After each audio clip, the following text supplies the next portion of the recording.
So all the way back in 2017 and 18, we started seeing the visa data, so the number of students that come to Australia. The number for Cambodia was starting to increase, it was going up. And we held our very first event in Phnom Penh in 2019. Obviously, because of the pandemic, we weren't able to come back in 2020 and 2021. But last year we were back here and had a very big event. So we know that there is lots of interest in Cambodia.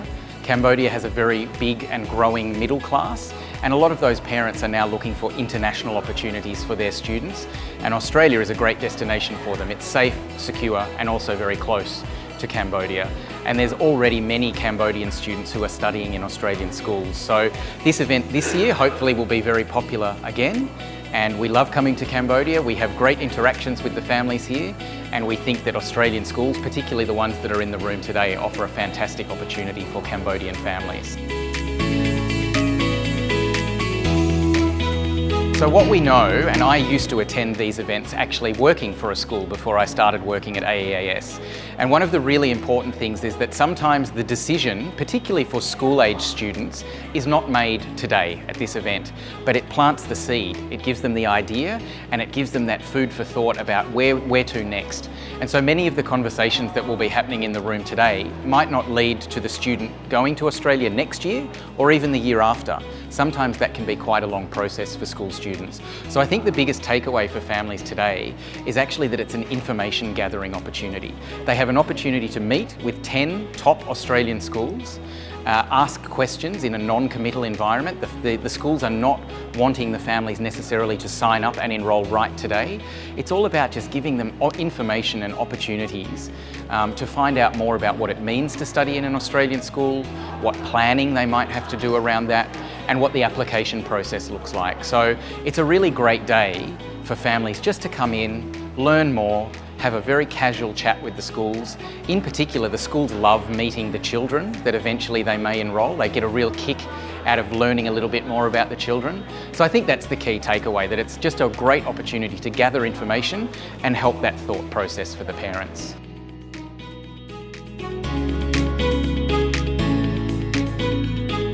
So obviously the decision process for parents when they're making this decision to send their child abroad, and particularly school-age students, it's a very different decision to sending an adult student to go and study at university. There's lots of different things to think about. The type of accommodation that the student will go into. Will they go into a boarding environment? Will they live with family or relatives in Australia? Maybe they'll go into homestay. Those kind of things. There's also the consideration about what type of school is right. In Australia we have lots of different types of schools. We have private schools and government schools. We have boys' schools, girls' schools and co-educational schools.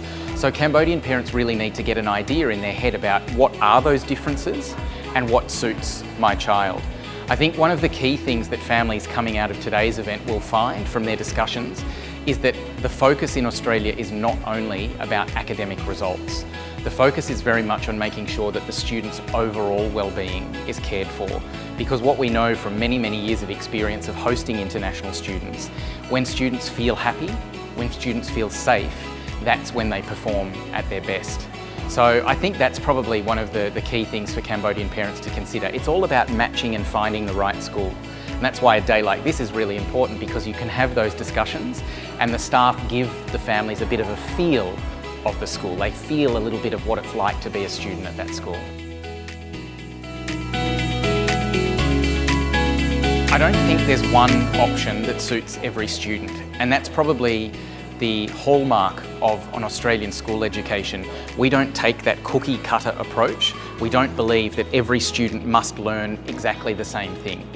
And so because there's so many different options, the families really can choose the school that provides them the right option.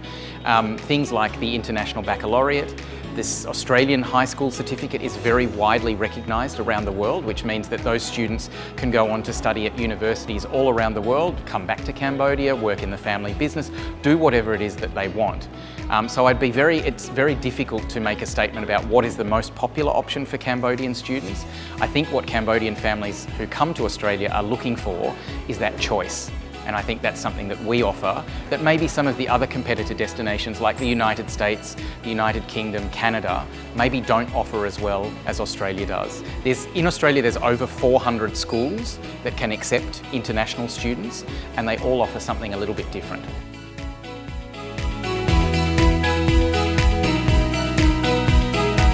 So what parents need to know about AEAS testing, because we're still not particularly well known in the Cambodian market, but for 40 years we have helped international students connect and find their preferred pathway into Australian schools.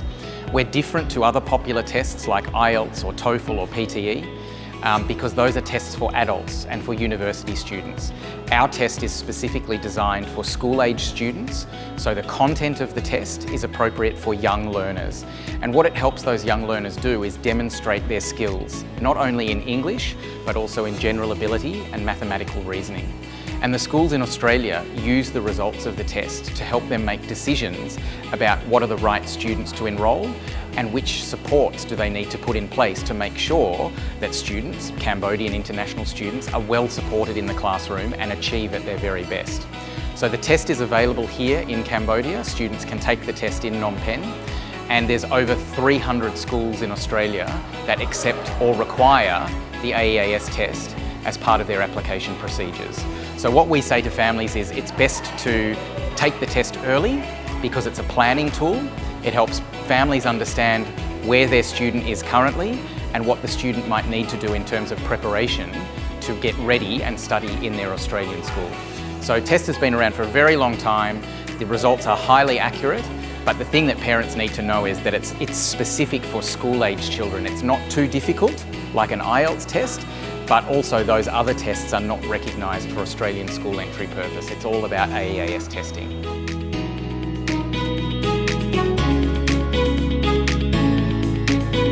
So in terms of being confident and ready to go in the Australian classroom, that's a real key to making sure that their experience in Australia is a good one.